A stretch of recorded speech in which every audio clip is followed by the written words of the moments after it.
इसमें ये भी आपके समक्ष आएगा कि ये तीनों देवता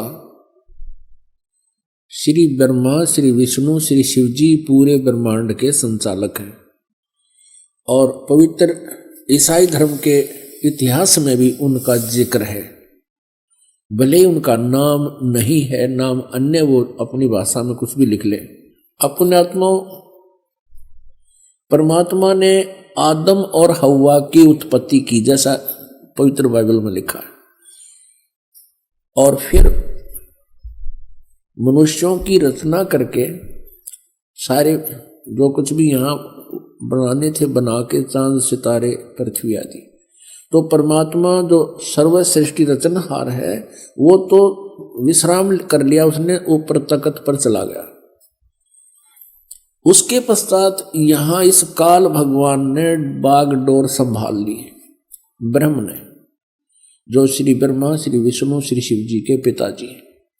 तो इसमें ये प्रमाण दिखाते हैं कि क्या लिखा है कि आदम और हव्वा, आदम व्यक्ति का नाम है और हव्वा उसकी पत्नी है। उन दोनों को इस काल ने अपने पुत्र ब्रह्मा जी को संभाल दिया। अब आगे दिखाते हैं, ये भी दिखाते हैं कि ये तीन हैं जो इनको कंट्रोल करते हैं। किसको? ईसाई धर्म को। ये देखिएगा, वो तीन हैं, तीन का भी प्रमाण आपको देते हैं। ये देखिएगा,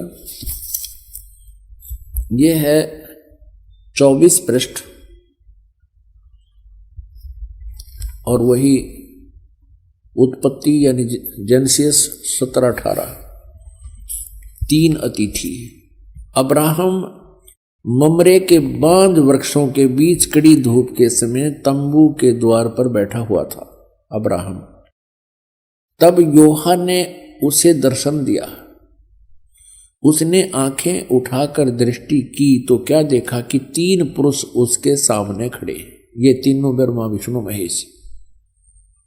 जब उसने उन्हें देखा तब उनसे भेंट करने के लिए तंबू के द्वार से दौड़ा और भूमि पर गिरकर दंडवत की और कहने लगा, हे प्रभु, यदि मुझ पर तेरी अनुग्रह दृष्टि है तो मैं विनती करता हूं, अपने दास के पास से चले न जाना। मैं थोड़ा सा जल लाता हूं और आप अपने पांव धोकर इस वृक्ष के नीचे विश्राम करें। फिर मैं एक टुकड़ा रोटी ले आऊं और उसे आप अपने अपने जीव के को तृप्त करें, तब उसके पश्चात आगे बढ़ें, क्योंकि आप अपने दास के पास इसलिए पधारे हैं। उन्होंने कहा, जैसा तू कहता है वैसा कर। अब देखो पुण्यात्मा, इस पवित्र बाइबल ने यह सिद्ध कर दिया कि परमात्मा मनुष्य सदृश है, वो साकार है, मनुष्य जैसा है, क्योंकि उसने मनुष्यों की सृष्टि अपने स्वरूप के अनुसार की। दूसरा कंसेप्ट ये क्लियर कर दिया कि 7वें दिन तख्त पर जा बैठा, उसने विश्राम किया। उसके बाद इस काल के हाथ में बागडोर आ गई, ब्रह्म के हाथ में, और इसने अपने तीनों पुत्रों को ये बागडोर संभाल रखी है, श्री ब्रह्मा, श्री विष्णु, श्री शिव जी को। आपने ये भी देख लिया कि भगवान किसी दृष्टिकोण से भी निराकार नहीं है, वो साकार है। पूर्ण परमात्मा भी साकार है जिसने सारे ब्रह्मांडों की रचना की, और आगे ये देवता भी साकार है जो वाटिका में घूम रहा है, उनसे बातें कर रहा है, उन आदम और हव्वा के कपड़े सिलवा रहा है। और फिर अब्राहम नाम के एक महापुरुष हुए हैं इसी ईसाई धर्म में। ईसा जी से पूर्व की बातें हैं, आदम जी के बाद की बातें।